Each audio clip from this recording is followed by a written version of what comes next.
Cam Cathcart. What's up? Dude, I got a question for you. What is it? All right. What time did the man go to the dentist?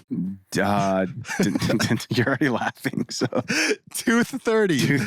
2:30. Ready? 2:30. Oh, 2:30. 2:30. Get it? Because his tooth hurt? Yes. No, like it hurt. It hurt. Like the tooth hurt. Tooth No, hurt. tooth hurt. Yeah. 2:30.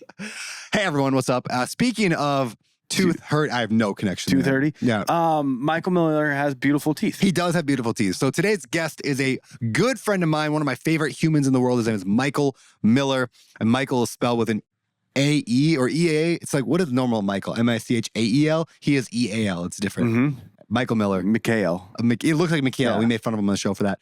He is just one of my favorite people. I met him a few months ago. He came to a Maui masterclass, and then he joined the 50. He's in town hanging out, and so we interviewed him. And I love his story of just getting into real estate not that long ago, leaving a good, comfortable job to pursue the entrepreneurial life. And he's already built up over 100 units in his portfolio, and he shares everything that and how he did it. Yeah, it was incredible. And he's just a great guy. He's a great guy. Like, literally, he's one of my favorite people in the entire world. Easy to talk to, interesting, tells great stories. Yeah. So he's also an advisor right now for, I have a program called First Deal, as you know. And in First Deal, we have a thing called FastTrack. And so the first 5 weeks when you join First Deal, you don't get just like tossed into the pen with everybody that's in the program. You go through a week-by-week process. And I actually brought in Micheal Miller to teach those 5 weeks. Dude, he's great for that. Yeah, because he's so good, and he's close to it. He's only 4 years in or whatever now, 4 or 5 years in. And so he teaches the first 5 weeks, and then you join the rest. So if anybody wants to join First Deal and want to check out Micheal Miller and what me and him are doing there, firstdeal.com. That you can go there. Yeah. But I think we're ready to get to the interview. So let's do it. Micheal Miller, welcome to the podcast, hey, man. Thanks for having me. Is it Micheal or is it Micheal? Because it is spelled different. It's spelled That's different. the product of a 15-year-old mom. Oh. Let's really start that off. But let's think about it objectively. Say Micheal phonetically and tell me which way makes more sense, A-E-L or E-A-L. Is it Micheal or is it Micheal? I don't know. Yeah. Think about it. Like, I would do Micheal. I don't know. That's the 15-year-old logic, I think, was like, she's like, this, I just write it how it sounds. Yeah. Micheal. So that's how I ended up with it. All right. Well, I know you as a real estate investor, a master of creative finance. I know you as a father of some adoption stories in there. Maybe we get to today. I know you as a genuinely like just not funny guy, no humor whatsoever part of your life at all. No, I absolutely love hanging out with you. Part of the Maui Mastermind, part of the Maui Real Estate Mastermind, part of the 50. Hung out this week here in Maui with you. I know you're part of First Deal. Not that you're buying your first deal, but you're one of our leaders, advisors in there, leading the FastTrack program. So you're pretty much drinking every bit of Kool-Aid I can possibly make. Dude, I'm so drunk on your Kool-Aid right now. It's not even fun. I love it. Don, you have 100 plus units. I know you got your amazing husband. I know I met your wife. She apparently likes you quite a bit. She may disagree. I don't know. We'd have to ask her. I don't know. I'm not sure. We'll find out. So that's how I know you. But there's a lot I don't know about your past. You and I have never actually just been like, hey, tell me about your past. So I'm going to start right now. Who was Micheal Miller? Man, I'm just a kid. I was, I was telling him earlier, like my story started young. I was out on my own when I was 16. Oof. So yeah, I was born to a teen mom. She crushed it. I love my mom, super grateful, but we had a, young, hard life when I was getting started. And so then I was legally adopted by the man she married, and that marriage didn't last. And so that ended up in a situation where I was out on my own, 16. So my adult life started really young. And I found out I was, everybody says that, they're like, oh my God, that's such a hard story. But I'm like so grateful for it because it's, like I wouldn't have what I have today if I didn't have to figure out how to adult, and I know there's an adverse side to like the sadness of, part of the childhood and all that. But for me, I'm just really grateful. And so I started out early. When I was 16, I found out on accident I was good at sales. Started selling car stereos and cell phones at like the equivalent of a Radio Shack up in Seattle. And met an executive for Bank of America, sold him a car stereo system, and he recruited me to Bank of America when I was 18. And that's what started my career. I was in banking for, collectively, I took a little break in the middle there, but collectively like 15 or 16 years. Lived the majority of my adult life in banking, and then ended up in real estate somehow about 2.5 years ago. Well, wow. Yeah. It's not been that long. 2.5 years. I know. Isn't that That's crazy? insane. Yeah, it's wild. Wild. What did you start at the bank? What was your role? I started as a personal banker. Okay, I did that. Oh, did you really? Yeah, you know that? I had a U.S. bank, personal banker. Okay. We do. We have some weird commonalities. I know we do. It's kind of strange. It's really weird. Yeah, it's like a soul tie probably, but we should figure that out. You're my twin flame, you know. Oh my gosh. No. If you haven't watched that documentary, that's a good one. Have you not? No. Oh. No, I just know the song from Machine Gun Kelly. Oh, there's another one. There's a better one. There's a cult called Twin Flame. Really? Yeah, it's like an active cult. There's a documentary on it. Well, maybe we're that too. I hope not. Okay. All right. So you were a personal banker. You moved up in the world of banking. Obviously, at some point you were doing what was your career at the end? Like, what was your? I was a VP. So I did a bunch of different things. I started in retail banking. Took a small tour in the investment. Oh, sorry. Just move that closer to your face. Yeah. Started in retail banking. Mm-hmm. Did mortgages at one point. I took a small tour in the investment bank right before the Merrill merger in 2008. And so that didn't last for obvious reasons. And then ended up, my last role was in small business banking. So I was a VP of small business bank. I kind of ran the north state of California.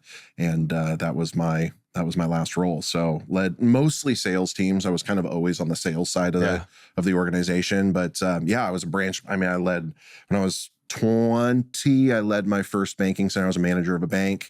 24, I think I had like 15 or 20 in my region that I was managing. And then I moved to the small business side. So that was my last gig at the bank. Yeah, it was like it's a crazy journey for sure. And you were crushing it there. So why did you move over to real estate?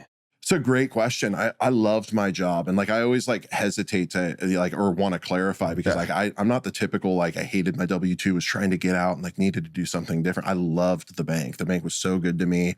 All my development, all my leadership, like all of that came from Bank of America and the leaders that I interacted with there. But I remember shortly after COVID, we had our daughter. Actually, we had our daughter at like the beginning of COVID 2020, and it wasn't very long thereafter.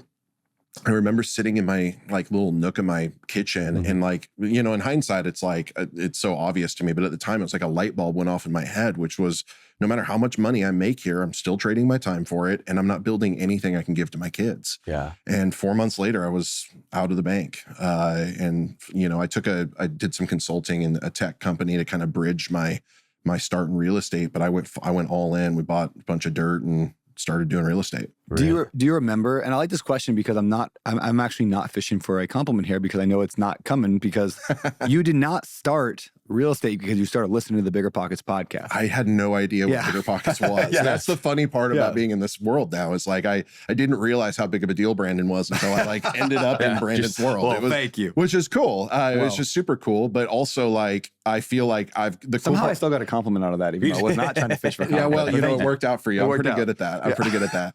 The cool part for me though is like now I've got this backlog of resources that everybody's been listening to for a decade that I'm like, it's all new to me. So I'm like, I've got like an unlimited, library of information. So what was the thing? Like, do you remember, was there a book? Was it a podcast? You just heard something on the radio? Like what was the thing that triggered? I always loved real estate. Okay. So like for me, like I think at some level, I don't know if I knew that I would be doing it for a living, but like I always knew that it would be a part of my wealth journey because I loved it. Like when my wife is watching The Bachelorette or whatever, I was doom scrolling Zillow. So like I've just always loved the asset. I bought my very first deal when I was 19 in 2007, November of 2007. So like and not for any reason other than something in my brain told me that it was a good idea to own real estate. I had no like language for it or data or anything. It was just something I knew was good. And so I've always loved it. And that's when I decided I was going to get out of the bank, I was like, what's the thing I'm going to do? I'm going to become an investor. So had you already built up a rental portfolio before you got out of the bank? Not really. I mean, I had rentals along the way. So like that first deal I bought, I turned into a rental. That's a terrible story that I could tell you. Buying your first deal in 2007 before the crash was not awesome. But well, actually, it is time for the first deal question brought to you by firstdeal.com. Oh, I love that. I love that. Like it pretty good, right? Let me tell you all about it. Tell us about that first deal, man. Dude, and then continue that thought. The short version of long stories. I bought the house in 2007. I was 19. I'd been at the bank for about a year. Thought I was the coolest 19-year-old that ever lived. Bought it. It was a townhome in Mill Creek, Washington. Bought it for $252,500. And I was like, and it was a steal at the time. Everything else was like 300. And I was like, I'm so smart. Bought it, moved into it. 6 months later, the market fell, the bottom of the market fell out. It was already happening, but I didn't know it at the time. Bottom fell out. 6 months later, my neighbor who had the exact same unit sold their unit sold at auction for 50 grand. Oh. So like, if you don't know anything about comparable sales, like that was bad news for my real estate. So I went from like the coolest 19-year-old that ever lived to like, my financial life is ruined and I'm over.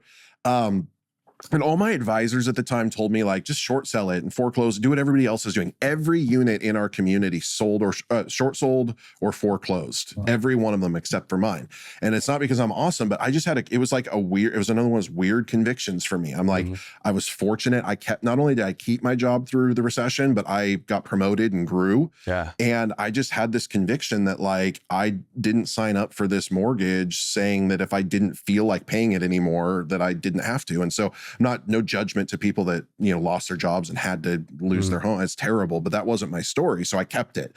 In 2009, we got married. We bought another house and I turned it into a rental. And I sold that property 10 years later to the month for $2,500 more than I paid for it. Oh, wow. Yeah. And so the crazy part of that story is like, if I would have waited 4 more years, it sold again for double. Yeah. So I would have actually made money, but I don't regret selling it because that is actually the lesson that taught me in real estate. If you wait, you win. Yeah. Because I went from like, I'm just going to have this burden forever. I had no idea about appreciation. And like, I just assumed that this was my mistake I was going to hold on to forever. And then I held on to it and time taught me that, the values do come back and we will survive. So that's literally my first deal. It was like the worst deal ever, but like the best lesson of my real estate life. Yeah. So to answer your question, I had rentals like along the way, but they were kind of like accidental rentals. Like a house I bought, I turned into a rental, bought another house, turned it into a rental. It wasn't like I was actively buying. I just knew that buying real estate was a good idea. Yeah. All right. So you leave the bank, you do some consulting gig and you're like, okay, it's time to jump in all in. I'm going to go do this. I mean, that was 2.5 years ago. About. Yeah. So what happened next? Like, what did you go and do first to start building a portfolio? So the first thing I did is I went out and bought a bunch of dirt. So I had bought, to give a little context, I had partnered with somebody on a construction company. So we had a little construction company that I was like, I know we could build some houses. So I had some cash. I went out and bought a bunch of dirt. And that was right before, that was, I guess, right at COVID, actually, right in that time period. So maybe it's been 3.5 years now that I'm thinking about it. But anyways, I bought all that dirt with the plan to just build like spec homes, like just develop them, build spec homes. Like that seemed smart. COVID hits, construction costs go through the roof, and now it no longer pencils to build these houses. Well, the problem is that I'd spent all of my cash to buy this dirt, and like I wasn't worried about losing the money, but I knew that I was just going to have to hold on. I still have this dirt just sitting, but I couldn't develop them. I couldn't turn it into money. It's not producing cash flow, and I have no money to go buy anything else. So I was like, crap, I need to get like around people that know how to do this and like start to figure it out. So I went shopping for real estate like groups, and I'd never been in a mastermind, the first thing I look for is real estate events. And I got into it. I went and did like 4 or 5 conferences, found the one that felt the most approachable to me and signed up for it. And so that was like my intro to like true real estate investing. Whereas like in hindsight, I would have never bought that dirt. They were MLS deals. I just paid full price, bought it. Like it was. Yeah. So in hindsight, I wished I would have waited. But once again, my lack forced me to get into a new environment to go, I can't just become like a hobbyist. I've got to become an investor. Yeah. And so that introduced me to like a bunch of different strategies. I met a few people, including Brandon, started like consuming a ton of content, got in the room with a bunch of people that were doing cool stuff. And I figured out that's really what pushed me into creative finance kind of out the gate was to kind of close the gap on the fact that I didn't have a ton of capital anymore. At least I didn't have a ton of cash. I had a lot of equity that we were able to leverage. But so a lot of new investors jump into a program, they get excited, whether it's a paid program or they just like listen to the podcast, whatever, they get in excited and then they do nothing. Right? Yeah. It's very, very common. In fact, it's the number one thing we were trying to solve for at First Deal, where we're just like, how do we actually make sure every single person buys the deal when majority of people simply left to their own devices won't? What made you different? I just did the work, man. Like, I think for me, it was like, people asked me, we were talking about this before we started filming. Like, people always ask me, like, because I paid I bet I paid my first year $50,000 in like educational resources, whether it was conferences, masterminds, travel, e-courses. I literally just bought it all. And people are like, did you get I tell that story and they're like, well, did you get a return on your investment? And typically what they mean is like, did you get a deal that was worth 50 grand to you? Or did you get a lender that was, or whatever? The answer is fundamentally no. What I got was the knowledge and the exposure that taught me what I needed to do, but I still had to go out and do it. And that was what I think the difference was for me is I'm like, I made the connections, I got the exposure. Like, so did I get an ROI? Of course. But like, do I get an ROI on the P&L? No, like it's an expense. Yeah, because without doing that stuff, you wouldn't have done anything most likely because you wouldn't have the exposure, knowledge, connections. I mean, very likely I would have ended up back in the bank because like I would have gone, oh crap, I guess I'm not a good real estate investor. And like, I should just go back to making money. Brandon, you told me at one point, we were talking about the Chiave dinners. Yeah. So these Chiave dinners are amazing dinners. And you used to host quite a few of those. Yeah, and 23 of them. Yeah, 23 of them. Yeah. And they're expensive. And I loved it because I sometimes would get a tag along and I have to pay it. But you made a comment that I thought was so great. It made me look at it as just real estate and meetups and like the 50, joined the 50, was amazing. We just got done with it. Yeah, it was a good time. Absolutely amazing. But you were like, I probably on 10 of those that I host, 9 of them that are $15,000 a piece, I don't make a penny back on. Yeah.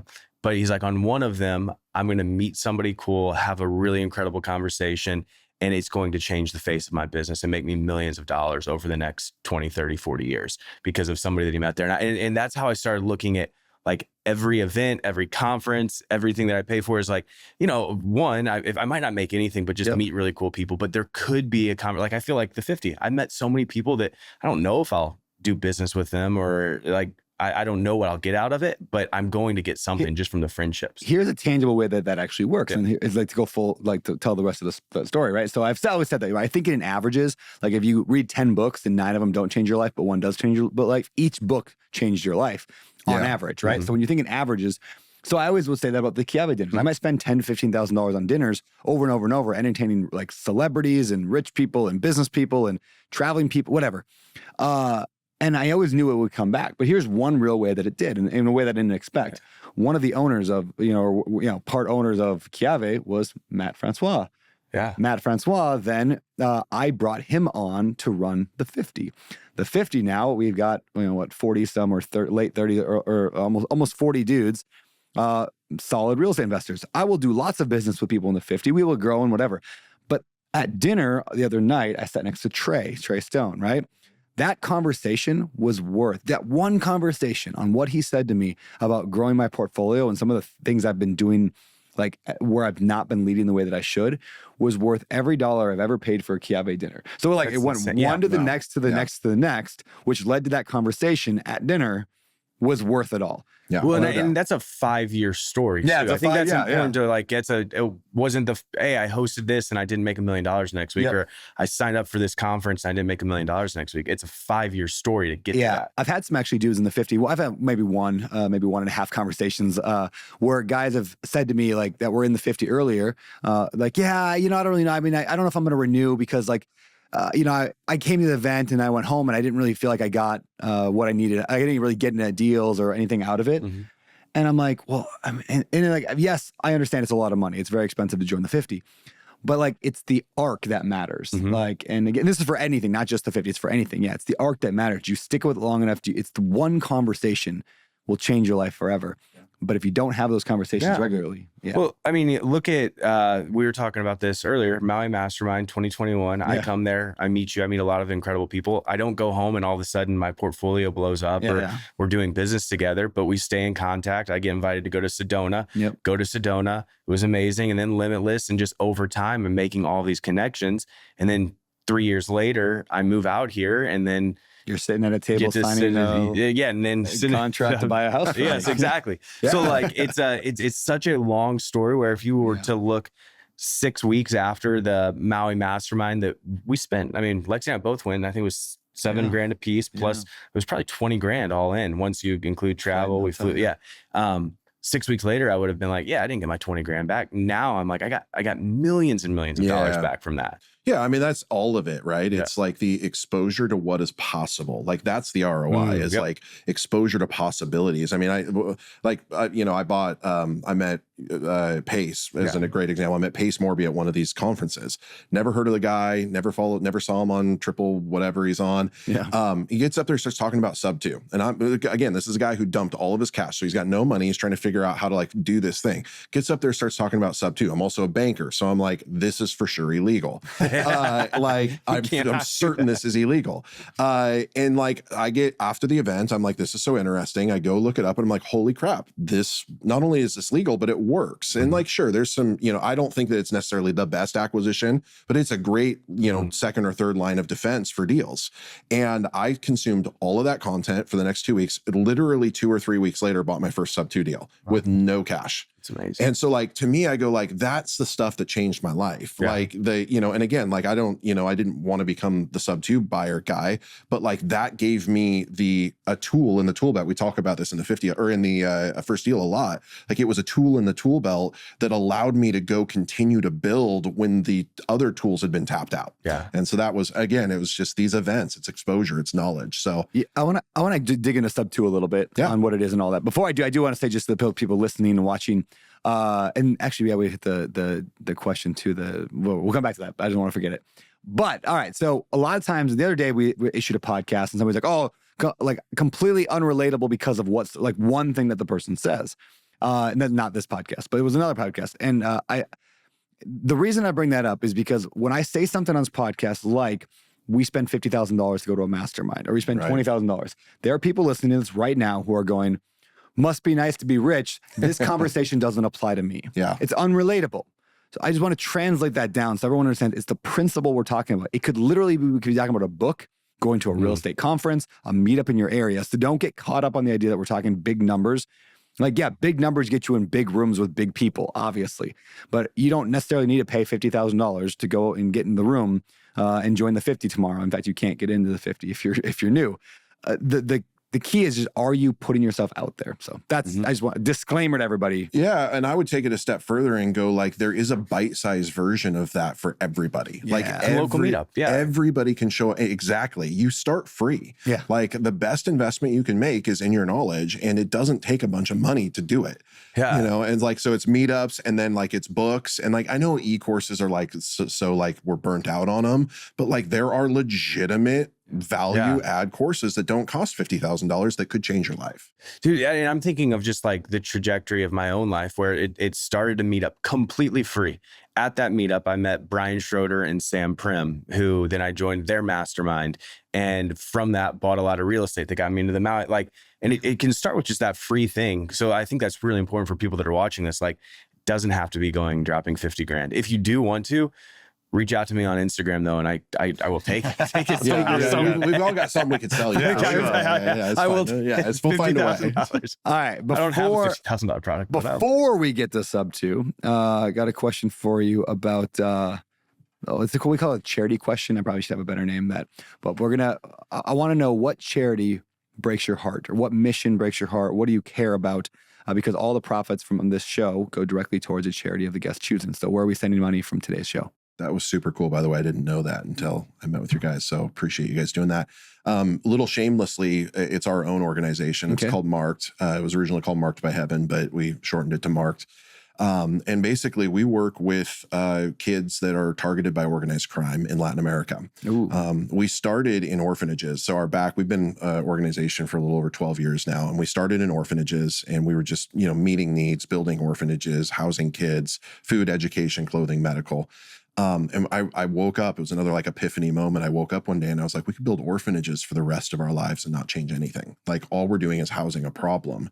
We got to start to think about like, how do we get to the root system? And so for us, we ended up in these super rural villages that are largely ran by and targeted by organized crime, where families are getting torn apart because there's, it's poverty, there's no work. It's just, they're easy targets. And so we went out there and we just started going low and slow, meeting needs. And now it's evolved into this kind of organization where we try to provide safe places for kids to find home. We work really big on educational resources, putting kids back into education to give them a better shot at a brighter future. And we work to keep the nuclear family together. So all sorts of different resources to try to work on building the value of family in these local communities, because we believe that if there's no broken families, there's no unwanted children. And so for us, like, that's our mission. It's very, in some ways, it's very specific and not as sexy as like orphanages. Like, people still, when they talk to us, they're like, hey, can we go visit your orphanage? And I get that. And I'm not saying orphanages are bad, but for us, we're trying to get to the kids before they end up there. And so that's the work that we do with Marked. We just crossed over 1 million meals provided. That's amazing. And yeah, it's been super fun. And we just really want to, we deal with a lot of human trafficking, deal a lot with cartel exits, cartel kids getting out of the cartel. And the cool part about it is that we've been able to build really cool, meaningful relationships with like local municipalities and governments to create systemic change, not just provide services or a handout. And so that's our organization. We work predominantly in Mexico, and I'm grateful for whatever you guys are able to contribute to that. Dude, that's legit. Where did that come from? Like, where did that heart? Yeah. So my wife, cool story. So it came from my wife. So my wife is the rock star of it. She went on a missions trip when she was 10 years old with her dad, who was the youth pastor. She fell in love with the culture. And like, we started working early on with a group called YWAM, and then we ended up in orphanages, and it just kind of evolved from there. When we got married, she actually, like, every night sat and drew the 501c. Like, we didn't hire an attorney to get the 501c3, like 6 months probably, for hours and hours every night. She like wrote her own bylaws and like really did the work. Yeah, it was super. At the time, I didn't like honestly have a grid for like how hard it was, but like now knowing that I can just hire that stuff out, I'm like, dang, that was intense, And I think her dad gave us the $500 filing fee, and like it was but it really started with her. I went for the first time when I was 16. It's a cool story. We went out with a group called YWAM to build a house in these villages. And it was just like a typical missions trip. You go out there, you play with kids, build a house, feels good, all those things. And I met a kid named Gustavo, who was like my little like shadow. He just locked onto me, and we hung out. And that was just like my little kid. I was 16, little connection. We shared lunch together every day. And I remember when I left, it was my first missions trip, my first time out of the country ever.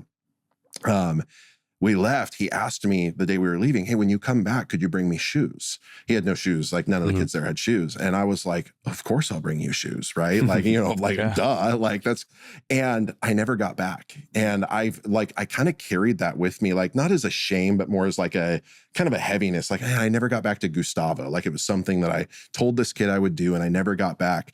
Well, fast forward, we start our own organization. We hadn't been back to these villages in decades.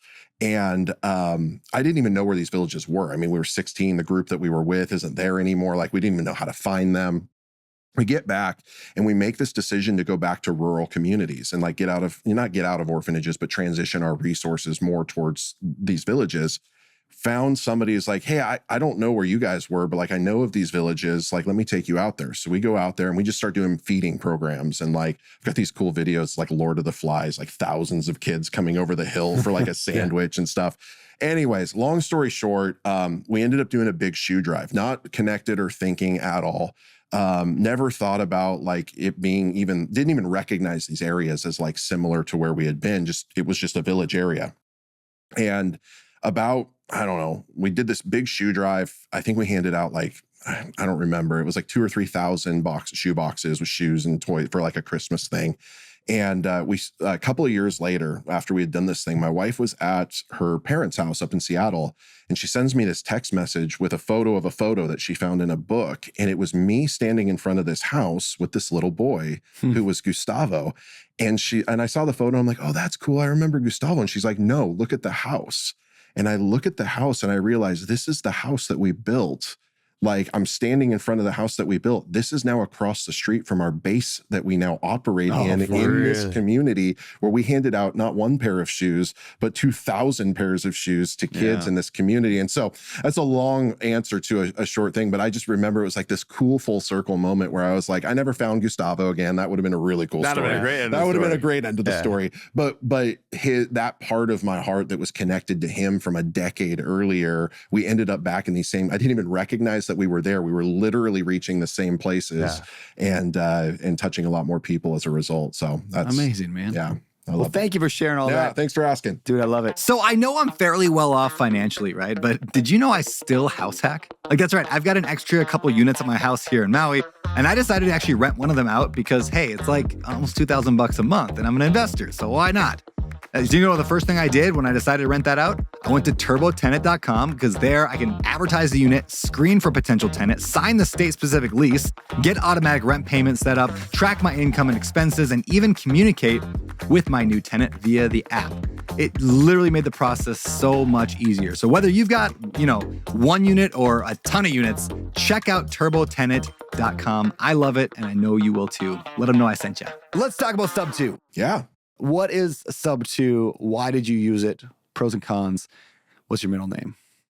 Middle name is Gabriel. Okay. Yeah. That was my grandma, actually, Gabriel. So Your grandma's name was Gabriel? No, my grandma gave me Gabriel. Oh, I thought your grandma's no, maybe that would be a weird grandma, but okay. Hey, no judging. Sorry, grandma. So yeah, SubTo, very simply put, is the process of buying a property subject to the existing mortgage, meaning that I can take legal ownership of a property and the mortgage that's on that property stays in place as it sits. Mm-hmm. The best way to think about this is that in any real estate transaction, there's two documents. There's a deed and a deed of trust. Deed equals ownership. Trust equals money. I can transfer the ownership of this property as many times as I want to without ever even talking to the bank about, their loan. It just stays in place. And a lot of people don't, this SubTo's been happening for 100 years, but they just don't know that. But if you've ever heard of people transferring into a trust or an LLC or a holding company, these are all forms of subject to transactions. It's just changing the legal ownership of the property with the mortgage staying in place. As a matter of fact, I think you just bought a SubTo property. So I have. Yes. Yeah. I'm still very worried about it because I still think it's illegal, but it's not. It's crazy. Now there are other headwinds, which I'm sure you'll ask about. Yeah. Well, so why does the bank not care? Like, wouldn't the bank want to have a vested interest in who owns the property? So yeah, I mean, I wouldn't say that it's necessarily that the bank doesn't care. I think that's an overgeneralization. Yeah. I think that in many cases, the bank cares more about their payment security than they care about owning. Despite popular belief, banks don't want houses. Yeah. They want payments. And so every mortgage has a clause that gives the bank the option to call that mortgage due if the property sells without the mortgage being satisfied. Mm-hmm. But in most cases, that doesn't happen because the bank is more interested in the consistency of their payments. Is it that, or is it also they just don't know? Like most of the time they just don't know, I'm assuming, or do you think they always generally know and they're just choosing not to? No, I think they genuinely don't know, but I think that I would say it's both and. Yeah. Like I definitely in a SubTo deal, we don't go out of our way. We actually go out of our way to not inform the bank. Yes. Yeah, so there is an element of secrecy, which is what makes it feel illegal. Yeah. Right. Like there is an element of that's like, and I really wrestled through that because I was like, oh, this is crazy. But the more you learn about it, the more you understand, like it is a strategy that works and it does have risk and you have to know how to mitigate that risk. Yeah. The difference is, legal versus consequence. Like it's not consequence free, but it might be legal, but it's not there could be consequences or problems that could arise. I would just say, it comes with a different risk set than another type of acquisition strategy. But all acquisition of real estate comes with risk. Sure. This one just has a different set of risks. So then the obvious one that I'm sure people who are real estate people are listening and they're asking the question, what about the due on sale? Yeah. The due on sale is that clause in a contract that says, hey, if you sell the property, you got to pay us back.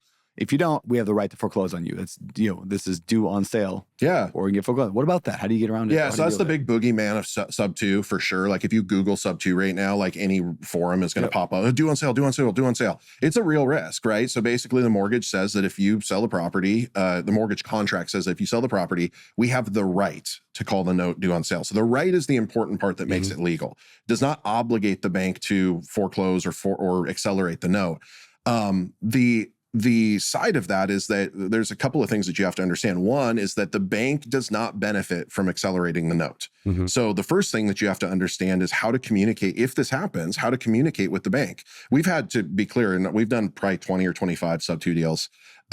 We've had 2 due on sale clauses. So which statistically is high.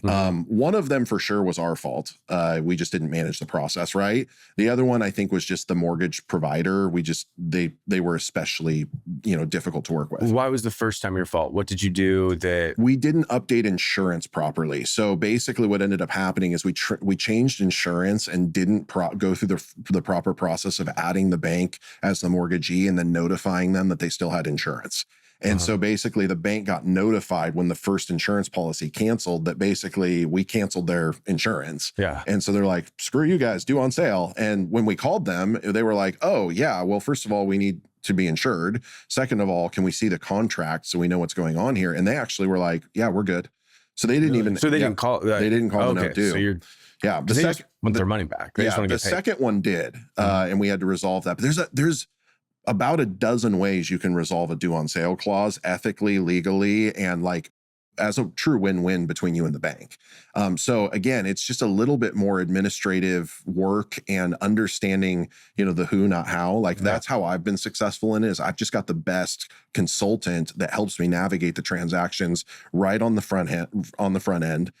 Processed correctly through the transition of the property, and then if we have a problem, he helps us solve it. So that's what we did as well. So yeah, Cam and I sold Cam my house. Part of that was a SubTo, right? So, but we didn't know how to do that very well. We're not SubTo people. Like we've done very little of that.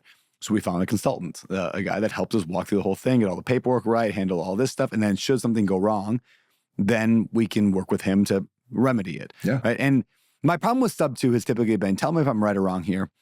Like, here's what I don't like about SubTo. And you could probably put this on every real estate strategy, but newbies get in, they don't know what they're doing.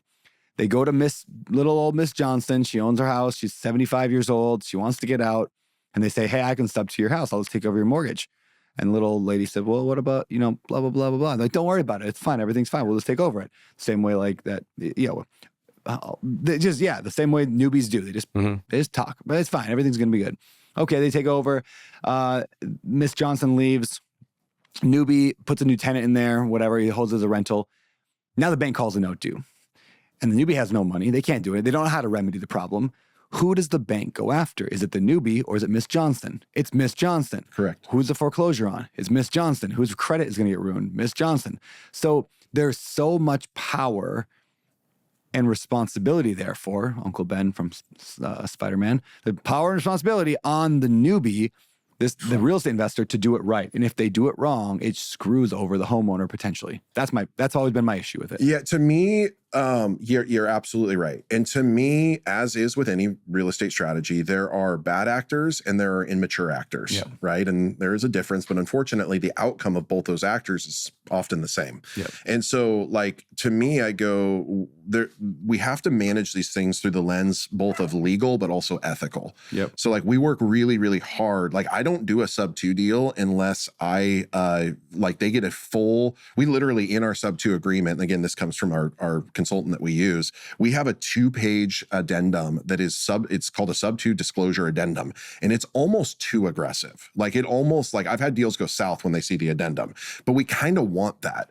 because it literally says, if this happens, this is your risk. If this happens, this is your risk. And we make them initial, because I never want to get, and I made this mistake on my very first deal where I didn't do a good enough job. I wasn't a bad actor. I was an immature actor. I didn't do a good enough job explaining the whole profile of what was being proposed. And they were disappointed. The seller was disappointed at the end. Now, luckily there was no harm to them, but they were frustrated and they were upset. And, and that was a part of me just not knowing how to rightfully disclose. So for me, if I'm a newbie, I go, this is why it's especially important. Like we pay, so a typical transaction coordinator is like what? $300, $500 maybe.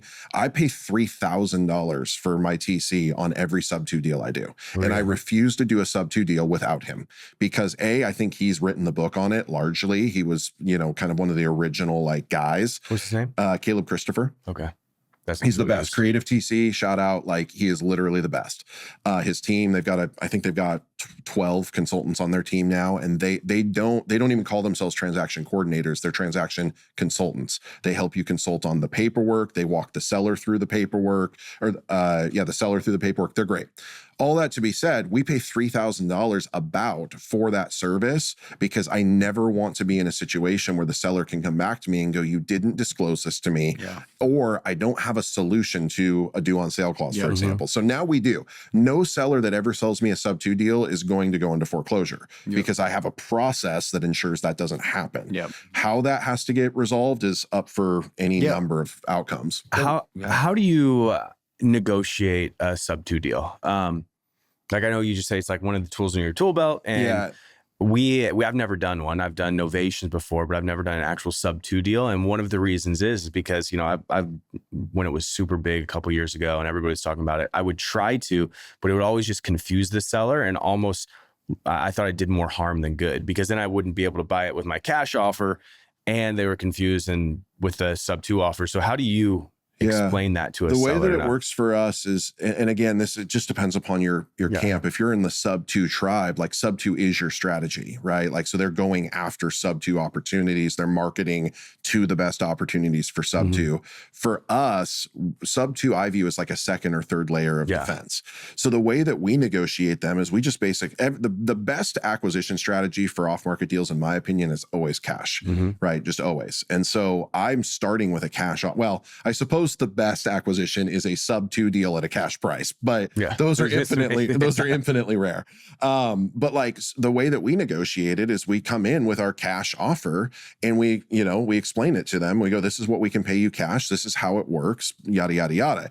If it does not fit their criteria for whatever reason, then we explain to them, hey, what if this becomes a price terms conversation? What if we're able to increase our price offering to you because you're able to offer us terms that make this deal more attractive to us? And it becomes this negotiation of price versus terms, versus terms. And so that's how we approach it. It's like, hey, I can't give you 300 cash, but I can take over your 280 mortgage at 3% and give you 20,000 in cash. Would you be open to that? So you're winning because you're getting your price, and I'm buying the interest rate and now playing the long game for appreciation and rents and all those things. Can you walk me through an ideal situation? Maybe even a real property you've done a SubTo on. Like, where does like SubTo just make sense? I mean, there's a lot of situations. So the way we teach our students, or we've taught our students in the past, is that every real estate transaction has three motivations: time, speed, convenience, right? Every seller gets to choose one. Sometimes they get to choose two, but they never get to choose all three.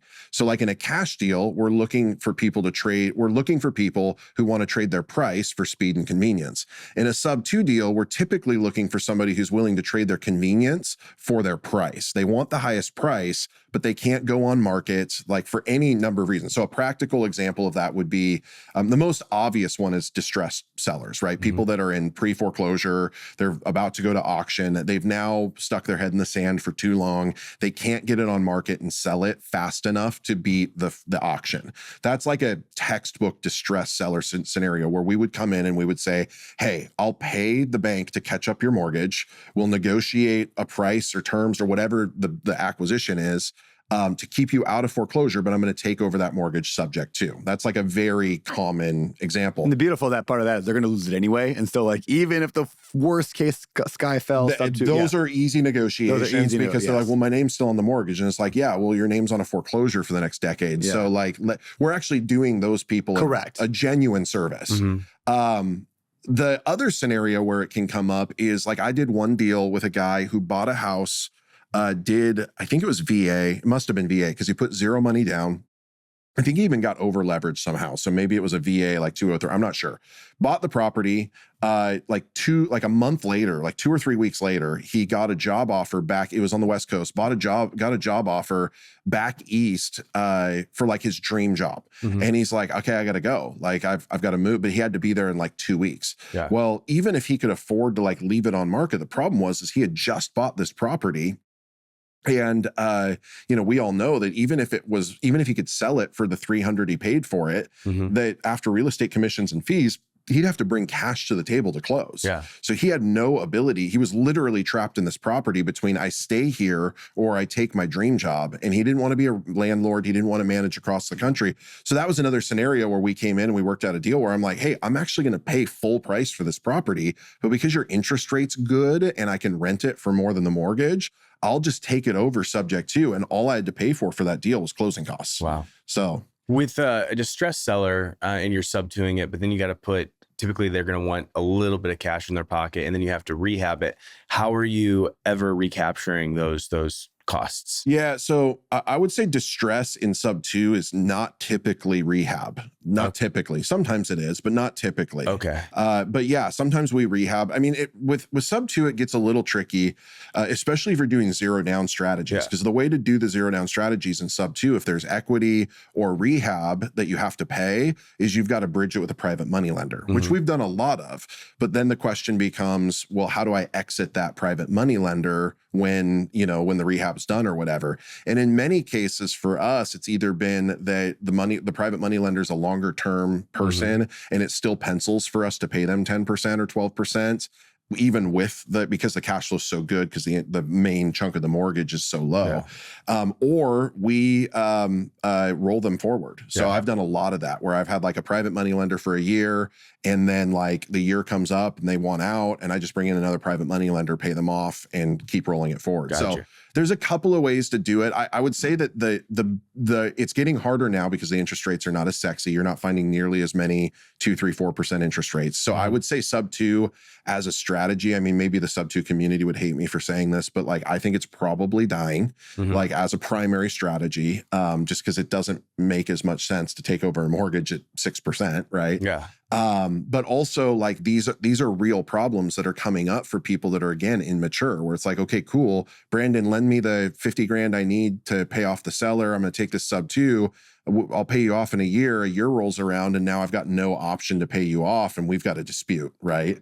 Yeah. That's one of the things that we've ran into is because some of the best interest rates were 2020, 2021. And so they're getting locked into those, but then over the next couple of years, their house has gone up $150,000 in value. So they don't want to just give that up. They want some cash in the bank. So it's like, got to bring $70,000 and take it over, but then you're never going to get that $70,000 back. Yeah. So so you're right. I mean, and I've actually got a chart that I could give you that like has the sweet spot of equity that we found in SubTo. Really? Yeah. Where it's like, if they're in this middle spot of like equity where they've either got, where they don't have like all of their equity or they don't have too little of their equity, these deals are almost impossible to make work SubTo for that reason. But if they have a little bit of equity, they're great. Or if they have a ton of equity, they can be great, right? It's that middle place that's getting harder. And to your point, they've appreciated a ton. So the only way that those work are for people that are not motivated by cash, but are motivated by some other outcome or benefit. I did one hybrid, we call it a hybrid deal, SubTo with the seller finance of their equity. This is one of my favorite ones that I've done just because it's so creative. But basically what happened was the seller's husband had passed away and, it was super tragic. She wanted out of the house, but she got a huge life insurance settlement. She was great. But they put it on market and at 675, I think it was 675. Don't quote me on the numbers, but put it on market, got it into contract, and it fell out of contract. And so a realtor calls me, because I'm the creative guy in town, and they're like, "Hey, we had this deal. Like, she wants out, but like it fell apart. Like, what do you think?" Like, and I was like, "Well, why did it fall apart?" And they're like, "Well, the appraisal came back at 600." And so the buyer wasn't going to buy it. And I'm like, well, why didn't she just told me the whole story? She didn't need the money. She didn't need, like, why didn't she just drop the price 75 grand to get it sold if she's so passionate about getting out? And she said her husband's, like, the last thing he said was never sell the house for less than 675. So she just had this emotional, like, she was stuck on this number. And so I thought about it for a while. She owed like 300 at like 3%, but she had, 375 in this case in equity, but she didn't need any cash. And so I thought about it and kind of went round and round, and I'm like, okay, she needs 675. I know now, but based on an appraisal, it's worth 600. So I just went back to her and I go, hey, I just want to be really clear. Like, this is a very creative scenario and I want you to think about it and, all of these things, because I don't want you to feel like I'm trying to take advantage of your situation. But here's how I would do this deal. I will take over your mortgage SubTo for, 3%, whatever, for the 20, however many years they had left on it. And I want you to seller finance me all of your equity, but you're going to have to give it to me at 0% for 10 years. No interest. And the reason for that is because I'm paying you $675 for a house that's worth $600. And I'll pay all the closing costs. And I think I even built in there, because they had an unfinished ADU I wanted to stabilize to make the money make sense. I was like, I want no payments on that for the first year. And she's like, literally at the table, she's like, you can do that? And I was like, yeah, we can do that. And she's like, done. Like, didn't even like, because to her, the pain was, I can't be in this place anymore. It hurts me. I don't need the money because I'm good. And you're checking all of my boxes. That's the win-win-win scenario. And so that's one of my favorite deals. I literally, and we all know, like, for those that are listening, like, if you don't know, I'm going to save way more than $75,000 in a decade on $375,000 in free money. Right. And so that's the win-win. I'm playing the long game, but I think we've got $1,000 a month in cash flow in that place. Yeah. That's amazing. What else have you done for creative finance? I mean, what's your portfolio like today? Maybe, and then we'll go back to the creative finance. Like, what are you at? Like units wise? Yeah, unit size. Like, so we've been selling some stuff, trying to restructure. So I mean, we're somewhere around 100 units. Okay. So you must have done other things besides SubTo. Yeah. So I've done, I've done a ton of BRRRR. Like, I would say that's my favorite strategy, right? That's the. And for those who don't know what that is, can you explain that? Yeah, it's just buy, renovate, rent, refinance, repeat. Another fun thing I learned is that Brandon coined that phrase. I had no idea. Like, I'm just like, wow, I'm in the presence of real estate royalty. Real estate royalty. Yeah. I have a crown somewhere. Yeah, it's genius. So that's the process where I buy a property that's distressed of some sort. We do the construction to add some value. We put a renter in it to stabilize it. And then we go back to the bank and ask for, up to 80%, 75-80% of the value of that property, pay off my original funding source, which whether it's hard money or private money or whatever. And now I've got 30-year debt on a stabilized rental. So I bought a lot of that. What else have we done? I've got a couple Airbnbs. To be honest, it's like not my favorite asset class. The one that we have is mostly because it's for us personally, and we just make it work as an Airbnb. So we bought a lake house up in Seattle that we Airbnb. And then I'm all single and small multi. My biggest building is 8 units. That may change soon because I have hit a ceiling of operational efficiency, I think, in a lot of ways. So I am thinking about liquidating some of our portfolio or stabilizing it a different way and then going up in asset class, but largely single, small multifamily. And we've done it all largely with private money lenders. That's been our strategy. So it's not been, I do have some equity partners, some more joint venture type deals.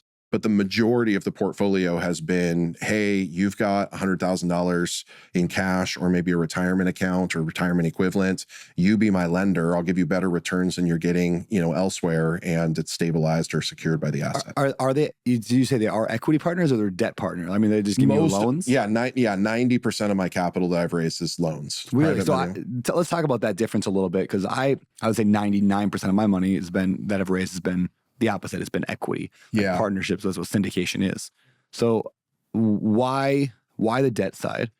And what does that look like, and how do you negotiate that? I mean, I'm learning as I go. So I'd be open to some feedback on why this is the wrong strategy, but it always made more sense to me to pay somebody, when I started, it was 8%, then it went 10%, now it's 12%, So, but to me, it makes more sense financially to give somebody 12% than it does to give them 50% of a deal. I agree. Right. And so, and I've just, maybe dumb luck, maybe I've been good at it. Like I've had a lot of success raising money from people that are really excited about 12% returns, that are not super passionate or maybe not even can stomach the perceived risk of partnering on the deal versus getting a stabilized return like the bank would get. And so that's how we've done it. I would argue pros and cons of that now in hindsight, because effectively I've got a lot of debt that I have to service, that when things get hard or if a vacancy comes up or whatever, I could typically pass that. Like in your scenario, you can pass that on by, don't make distributions. We don't do distributions. Well, in a hard year like this, we pause distributions on half our deals. It's been a bad year. And so I still have to service all this debt, right? And so that's the trade-off. So I am looking at the strategies and trying to figure out how to do this better. The benefit is I own basically 100% of my portfolio. The disadvantage is that I own substantially less real estate than all my cool friends now. So that's the thing that I'm honestly trying to figure out. I'm a little bit, even this week at the 50, I'm like, what am I going to do next? How do I really scale next? I've done well with debt, and I'll continue to do debt when it makes sense. But I am starting to consider, as we go up in asset class, the idea of a little bit more breathing room with partners. Mm-hmm. If I could only do debt and I could raise the volume I need and I could afford to make the debt payments, all I would do is debt, Mm-hmm. right? So if I could do it, I would do it. But I can't do it. Or maybe again, I'm open to, maybe that's a limiting belief to me. Maybe I can do it. In fact, like debt is becoming easier to raise for because people are more and more interested in security because the world is not secure. It doesn't feel secure right now. So where in the past, let's just say I gave investors 3 years ago an option. You can make 10% cash on cash return starting from month one and your debt, or 15% IRR, but most of that's backloaded on the end. 90% of people would have chosen 15%. They all want the long-term risk. We feel optimistic, everyone's feeling good. It is exactly the opposite today. I think I could offer 10%. I think more people would be interested in 10% like cash flow than 15% IRR right now. Well, and I think we're seeing that in the debt fund, the surge of debt funds right now. Because Open Door Capital is launching a debt fund. So and it's been easier to raise for than anything else we're doing. Well, and likely you're not paying 10% either in that fund, if I had to guess. We're actually going to pay more than that, but it's significantly more than that. Oh, interesting. It's a hard money. It's private credit and real estate, so that it's got a pretty stupid high return. But could one of you guys explain for people, because I know that I didn't learn this until about a year and a half ago, the difference between a debt and an equity partner? Yeah, simply debt is a loan, and so they don't own the property. Yeah, and the equity is equity, they own part of the deal. So Open Door Capital, I only get we do 70-30 splits on most of our stuff. So for those, if you want to start if you have an equity partnership, they're going to own a big chunk of it. When I got started, I used to do a lot of 50-50 equity partnerships. They bring the money, I bring the deal, we 50-50 split at the end. And that's fine, but I would write checks for hundreds of thousands of dollars to my partners just for the benefit of the reduced risk of having to make the payment along the way. Mm-hmm. When I look back at my career, actually, I tell this story all the time in books and podcasts about that triplex I bought. And I went to my buddy who had money, or he didn't even have that. He just had a line of credit, and I borrowed $40,000 from him, but we just 50-50 the deal. It's like a story I tell all the time because it illustrates the power of an equity partnership. Could I have instead said to him, I'm going to pay you 12% on your $40,000 and you're going to make that money for a long time? He would probably been like, yeah, that sounds great. Mm-hmm. And really, because that deal cash flowed really well, it probably would have been the same amount of money monthly as his 50%, but I would have owned all the deals. So I should have probably pursued that. It just never occurred to me to pursue debt versus equity. Yeah. Have you ever, with some of your, have you ever worked with your lenders to where it's just accrued interest and you don't pay till the end? Yeah, it's most of so then you don't have that overhead that you have to be stressed about? I wouldn't say most. I'd say it's probably half and half, because a lot of my, I've retired probably 3 or 4 families, which is it's kind of crazy to think about. One of them's my in-laws, because they need that monthly cash flow. So then I have to put them in deals that I can afford to pay it. Which sometimes doesn't pencil, because I can refinance that into more stable debt at a lower rate. But it's okay, I'm kind of getting that cool win, and I'm raising the capital that I wouldn't necessarily have raised if I couldn't offer that. But I try for most of my deals to pay on maturity. Gotcha.